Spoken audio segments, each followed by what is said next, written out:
एवं हम आधुनिक भारत का इतिहास देख रहे थे तो उसमें हम वहाँ तक देख लिए थे।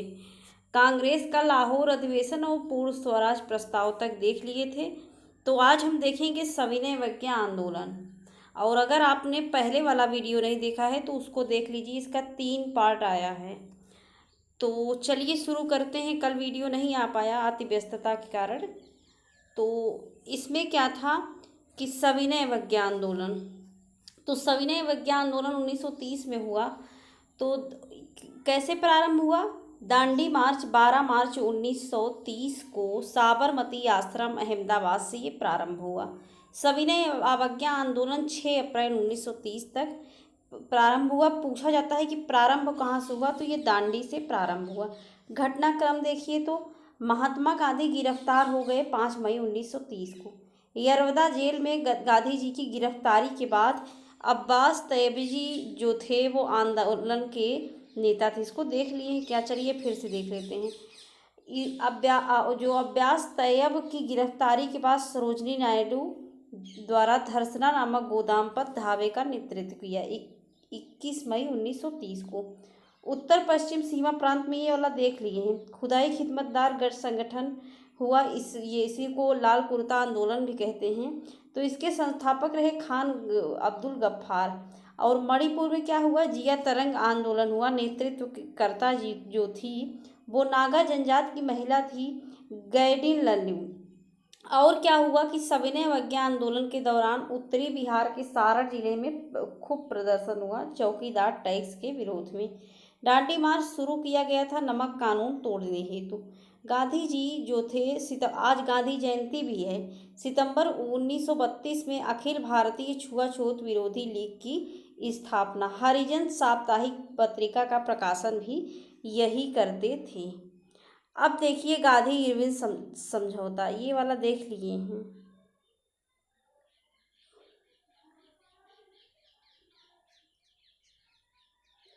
तो अगला देखेंगे हम Congress socialist party 1934। All India Congress socialist party, इसकी जो स्थापना है मई 1934 में। और पटना में कांग्रेस समिति की बैठक के दौरान कुछ सदस्यों की अलग बैठक हुई और all India Congress socialist party की स्थापना को औपचारिक मान्यता मिली। और अक्टूबर नवंबर 1934 में बम्बई में नीतियाँ एवं कार्य बने और प्रणाली तय हुई कि कैसे होगा। महासचिव बने जयप्रकाश नारायण, अध्यक्ष बने नरेंद्र देव। जयप्रकाश नारायण के बारे में देखिए तो 1934 में पटना में अखिल भारतीय कांग्रेस समाज पार्टी, जो समाजवादी पार्टी थी, उसके ये संयोजक थे। अब बिहार सोशलिस्ट पार्टी से भी ये संबंध रखते थे। उपाधि लोकनायक, मोस्ट इम्पॉर्टेंट। और भारत छोड़ो आंदोलन में भूमिका जो राम मनोहर लोहिया और अरोड़ा असफ अली के साथ मिलकर गुप्त रूप से भारतीय जनता को ये संगठित करते थे, उसी में इनका नाम सामने आया और ये प्रसिद्धि पाए। 5 जून 1974 में पटना के गांधी मैदान पर संपूर्ण क्रांति का आह्वान किया और 1999 भारत रत्न से ये सम्मानित हुए मरणोपरांत। अब देखिए कि all India schedule caste federation की स्थापना 1942 में BR अम्बेडकर ने किया है। और 1926 में NC राजा की अध्यक्षता में स्थापित संस्था का नाम क्या था? All India depressed classes association. इतिहास बताता है कि महात्मा गांधी क्षणिक भूत की भांति धूल उठाते हैं, लेकिन स्तर नहीं उठाते। ये किसने कहा है? BR अम्बेडकर। इन दोनों में हमेशा मतभेद रहे हैं। दलित वर्गों का संघ के संस्थापक कौन रहे? तो बाबू जगजीवन राम। और घटनाओं की बात करें तो देखिए गांधी इरविन समझौता हुआ 5 मार्च 1931 को।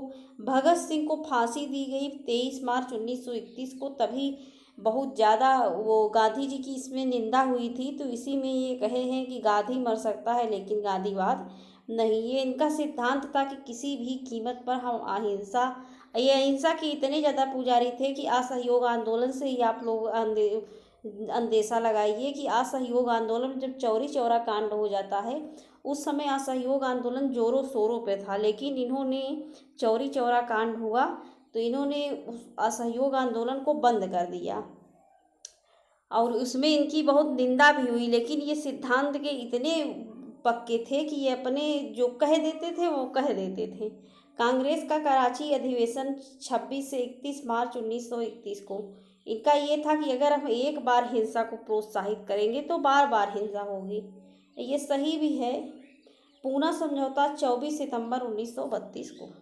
प्रांतीय अब अगला देखिए, प्रांतीय चुनाव और मंत्रिमंडल का गठन 1937 में। जुलाई 1937 में 6 प्रांतों में कांग्रेस मंत्रिमंडल का गठन हुआ। कहाँ कहाँ हुआ? जगह आपको याद रहना चाहिए, मद्रास, बम्बई, मध्य प्रांत, उड़ीसा, बिहार और संयुक्त प्रांत। कहाँ कहाँ बहुमत मिली, कहाँ कहाँ बहुमत नहीं मिली, ये सब याद होना चाहिए। 6 प्रांतों में गठित हुआ। और क्या हुआ? 5 प्रांतों में कांग्रेस को पूर्ण बहुमत मिला। कहाँ कहाँ? मद्रास, बिहार, मध्य प्रांत एवं बरार, संयुक्त प्रांत और उड़ीसा। और कांग्रेस को बहुमत नहीं मिला, लेकिन सबसे बड़े दल के रूप में उभरा है। कहाँ कहाँ बहुमत नहीं मिला है? असम, बम्बई, उत्तर पश्चिम प्रांत।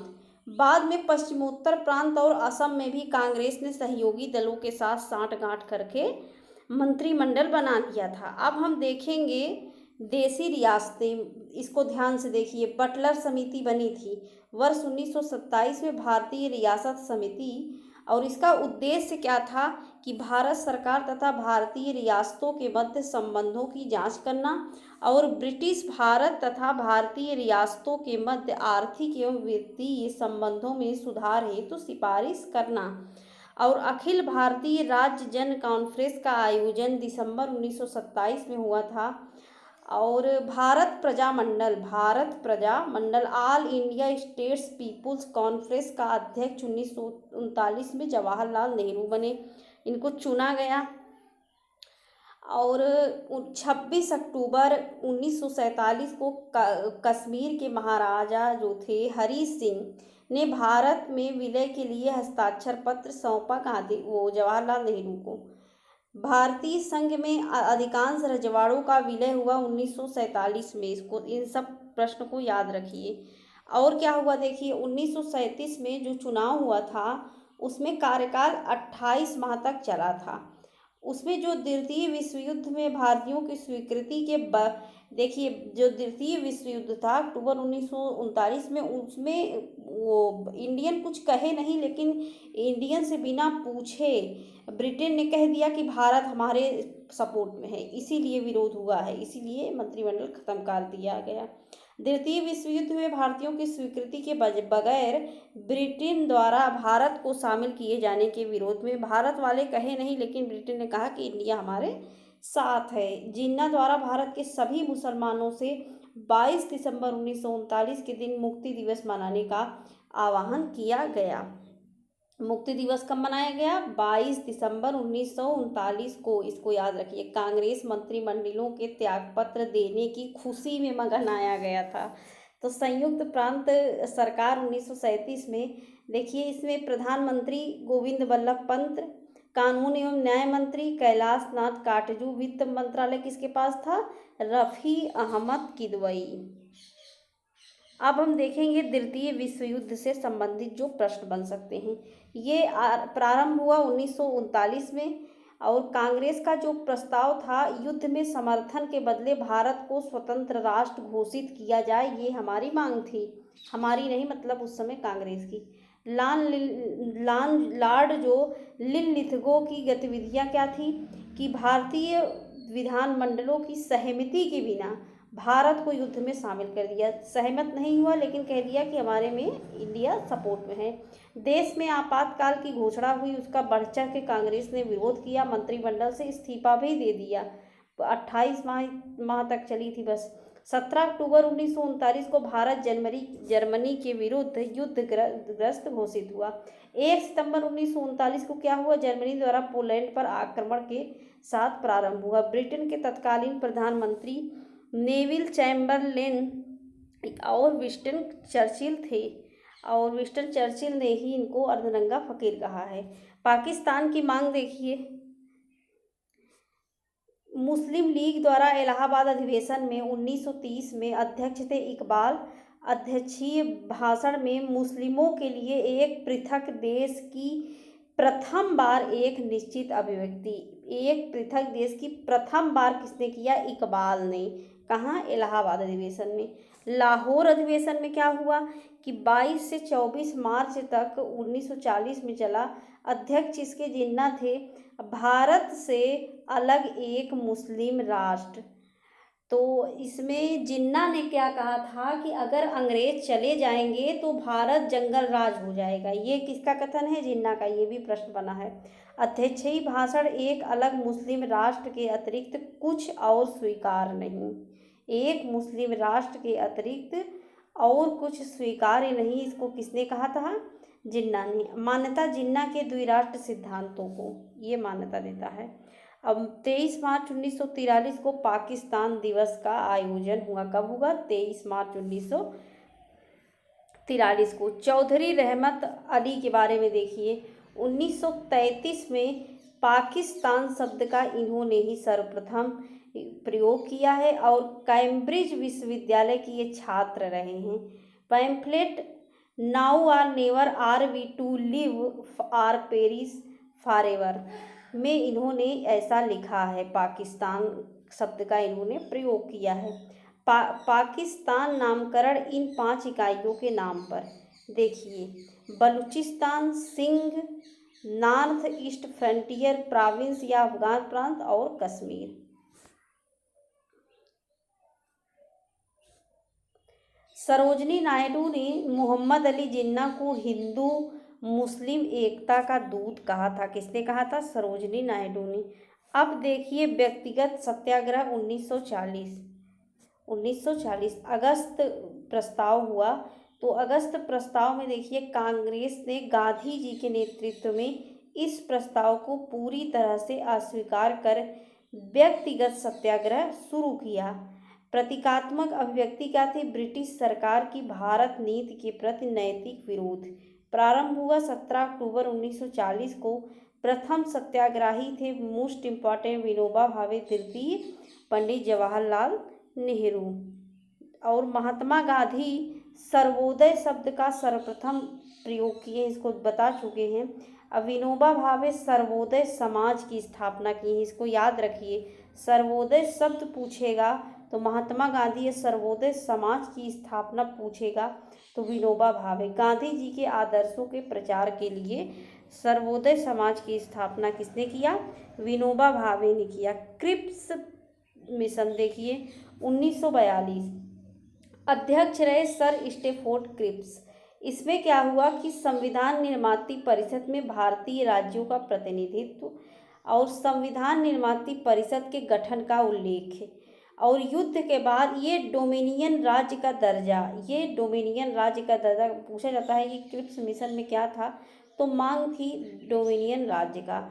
वायसराय की नई कार्यकारी परिषद में भारतीय जनता के प्रमुख वर्गों के प्रतिनिधि शामिल हों, ऐसा इसमें था। और देखिए क्रिप्स मिशन के बारे में 1942 में हुआ। भारत के लिए आश्वासन क्या हुआ?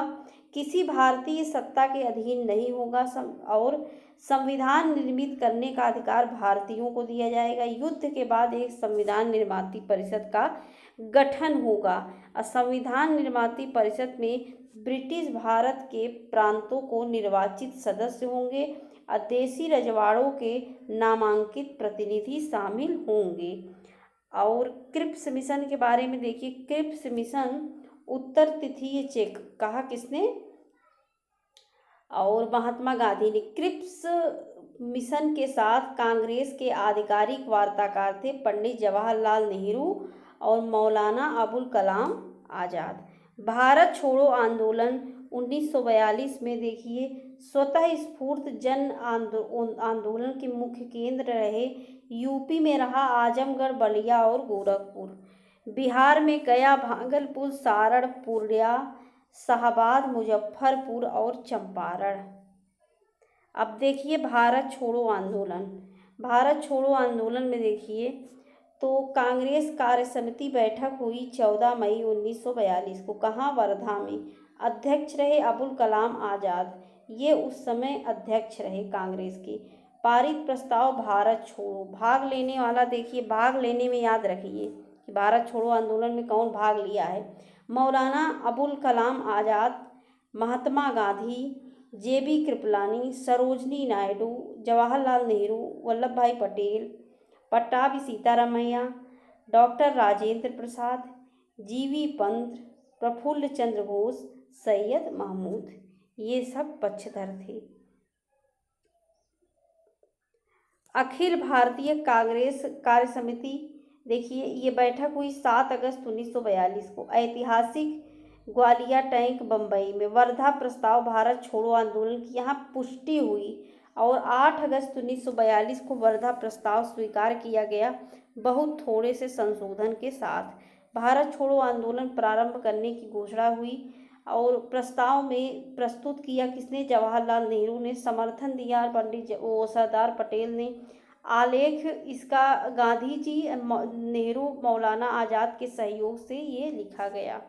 आंदोलन का प्रारंभ एवं प्रगति। आरंभ हुआ 9 अगस्त 1942 को ऑपरेशन जीरो आवर। ऑपरेशन जरूर याद रखिए। गिरफ्तारी हुई गांधी जी की और अन्य शीर्ष जो नेता थे, सब हो गए बंद। आगा का खा पैलेस, ये पूना में कौन कौन बंद था इसको देखिए। गांधी जी, पूछा जाता है गांधी जी किस जेल में थे, तो आगा खा पैलेस में थे। सरोजनी नायडू, और इसमें अहमद नगर किला में कौन कौन था? जवाहरलाल नेहरू।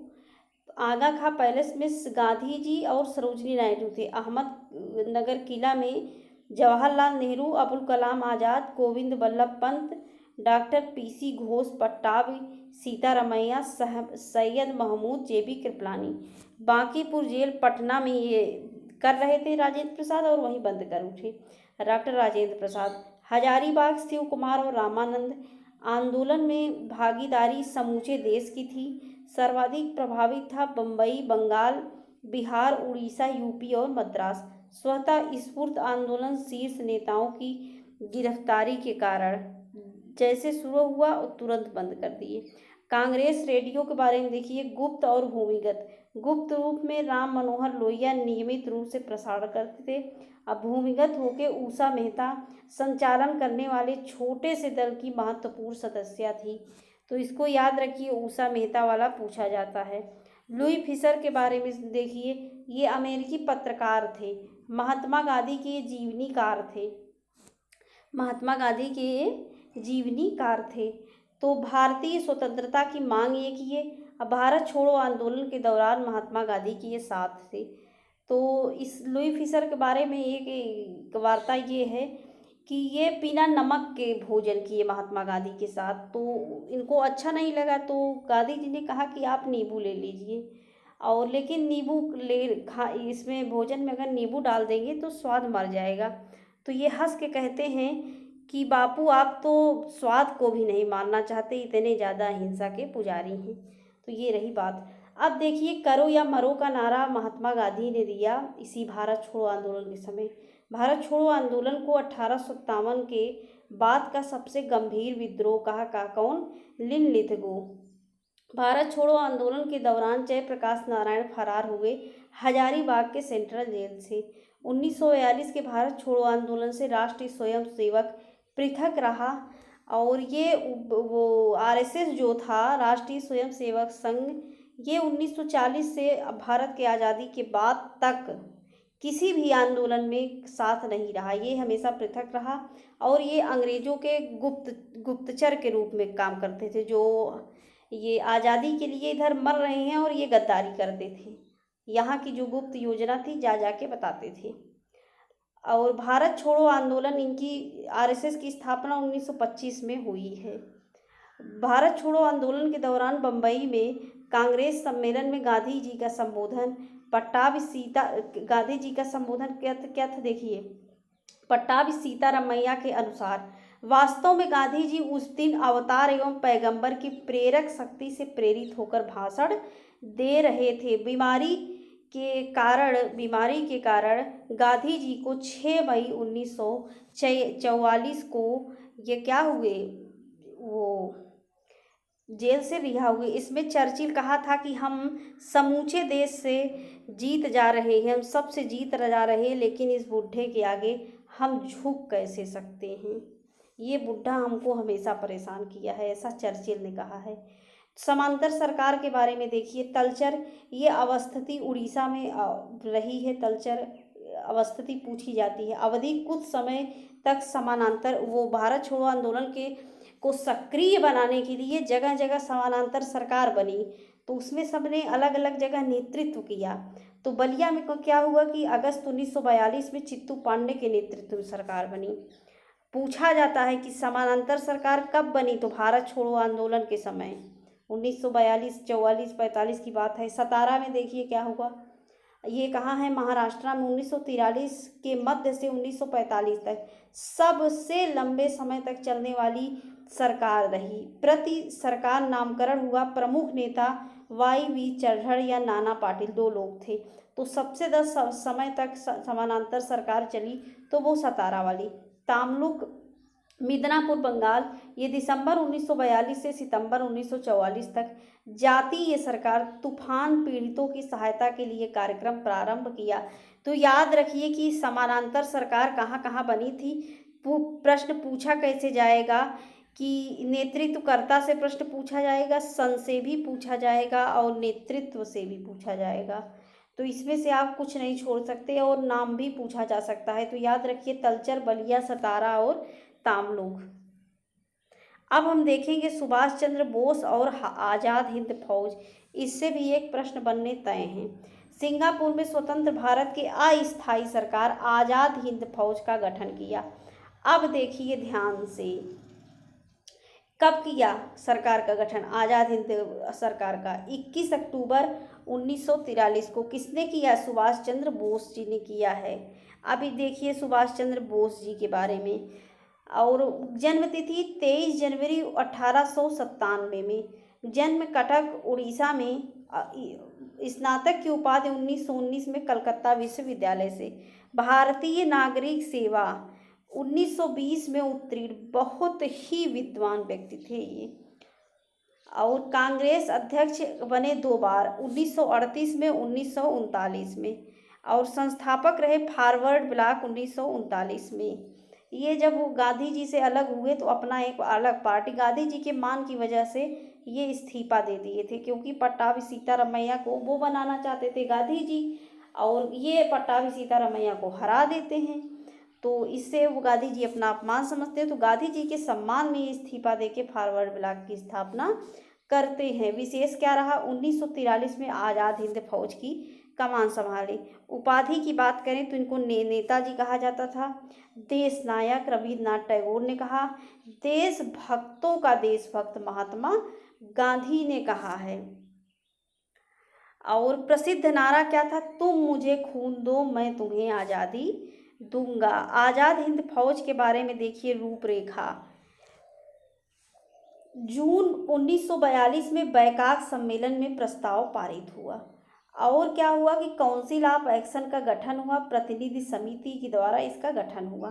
प्रदत्त दायित्व का रहा इंडियन इंडिपेंडेंस लीग और इंडियन नेशनल आर्मी, उसके बाद के मध्य समन्वय एवं अधीक्षण हुआ और इंडियन इंडिपेंडेंट लीग की स्थापना हुई। और इंडियन नेशनल आर्मी जो था वो सैन्य इकाई के रूप में व्यवहारिक रूप से ये काम करता था। गठन की बात करें तो मार्च अप्रैल 1942 में कैप्टन मोहन सिंह द्वारा सितंबर 1942 को किया गया। और याद रखिए कि इसमें जो मुकदमा चलता है तो उसमें जो किसको मृत्युदंड दिया गया, कौन बचाव पक्ष में लड़ता है, तो इसको जरूर याद रखिए। जो लाल किला मुकदमा चला है नवंबर 1945 में, तो उसमें अभियुक्त राशिद अली को 7 साल कारावास, ये पूछा जाता है कि कौन बचा था उससे मृत्युदंड से, तो राशिद अली बचे थे, इनको सिर्फ 7 वर्ष का कारावास। वर्ष भी पूछा गया है कितने साल का, तो 7 साल का। अभियुक्त प्रेम सहगल, मुरबख्श सिंह ढिल्लर और शहनवाज, इनको मृत्युदंड मिला था। अब आज़ाद हिंद फौज जो थी वो बचाव समिति का नेतृत्व भूला भाई देसाई ने किया। प्रमुख सदस्य मोस्ट इम्पॉर्टेंट, इसको लिख लीजिए, कहीं याद कर लीजिए। तेज बहादुर शास्त्री, तेज बहादुर सप्रू, कैलाश नाथ काटजू, अरोड़ा आसफ अली और जवाहरलाल नेहरू, इतने लोग बचाव में थे। उसका नेतृत्व कौन कर रहा था? भूलाबाई देसाई। और नोट क्या है कि लॉर्ड विवेल ने अपनी विशेषाधिकारों का प्रयोग करते हुए लाल किला मुकदमे में मृत्युदंड की सजा को माफ कर दिया था। 4 जुलाई 1943 को सुभाष चंद्र बोस द्वारा इंडियन नेशनल आर्मी का नेतृत्व ग्रहण किया गया। सुविधा के लिए द्वितीय इंडियन नेशनल आर्मी की संज्ञा भी दी जाती है। इसे ही हिंदी में आज़ाद हिंद फौज कहा जाता है। अब हम कैबिनेट मिशन भी आज देख ही लेते हैं। 1946 में भारत आगमन हुआ 24 मार्च 1946 को। शिष्टमंडल में देखिए अध्यक्ष कौन था? लॉर्ड पैथिस लॉरेंस, ये भारत मंत्री थे और इसके अध्यक्ष थे। सदस्य अध्यक्ष याद रखिए, स्टेफोर्ड क्रिप्स ये बोर्ड ऑफ ट्रेड के अध्यक्ष थे। आईवी अलेक्जेंडर ये नौसेना मंत्री थे। तो शिष्टमंडल में अध्यक्ष कौन था? लॉर्ड पैथिस लॉरेंस और स्टेफोर्ड क्रिप्स और एवी अलेक्जेंडर। और अब पूरा सदस्य पूछा जाए तो ये तीनों नाम, अध्यक्ष पूछा जाए तो लॉर्ड पैथिस लॉरेंस। त्रिस्तरीय शासन व्यवस्था का सुझाव था इसमें। अब मुस्लिम लीग की पाकिस्तान की मांग इसमें अस्वीकार की गई, याद रखिए। अब भारत एक संघ होगा ये कहा गया और संविधान सभा का गठन किया गया। पूछा जाता है कि मुस्लिम लीग को की स्वीकृति मिली थी तो नहीं मिली थी कैबिनेट मिशन में। गांधी जी कैबिनेट मिशन योजना के पक्ष में पूरी तरह से थे, गांधी जी इसमें सपोर्ट किए हैं। संविधान सभा का प्रथम अधिवेशन 9 दिसंबर 1946 को। सैकड़ों बार ये प्रश्न बन चुका है। अस्थायी सदस्य, इसमें देखिए वो सबसे बुजुर्ग ये थे डॉक्टर सच्चिदानंद सिन्हा, तो इन्हीं को बना दिया गया। फिर उसके बाद डॉक्टर राजेंद्र प्रसाद 2 दिन बाद स्थायी रूप से बनाया जाता है 11 दिसंबर 1946 को। अगर प्रथम पूछेगा तो डॉक्टर सच्चिदानंद सिन्हा लगाइए, अगर स्थायी पूछेगा तो डॉक्टर राजेंद्र प्रसाद।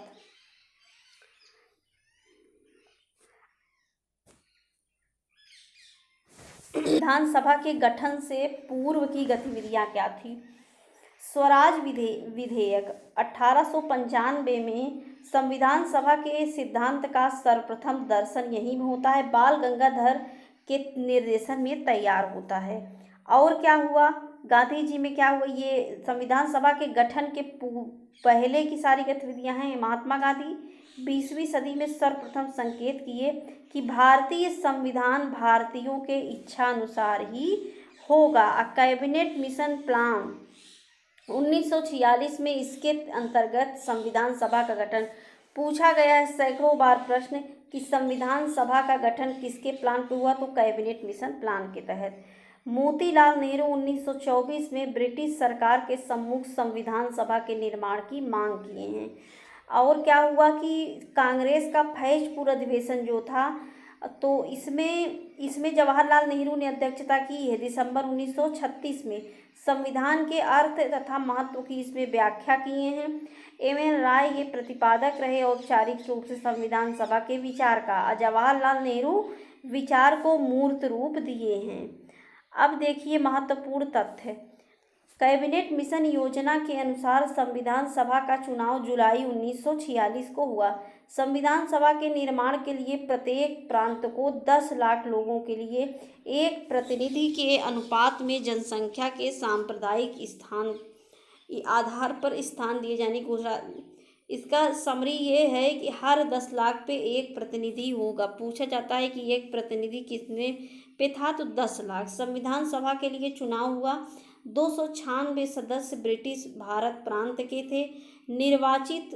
ध्यान रखिए 208 कांग्रेस के थे, 73 मुस्लिम लीग, 15 जो छोटे छोटे दल थे उसमें। तो ये भी प्रश्न पूछा गया है सैकड़ों बार। संविधान सभा में 389 सदस्यों का प्रावधान था, जिसमें 296 ब्रिटिश भारत के प्रांतों से 93 देशी रियासतों के प्रतिनिधि से था।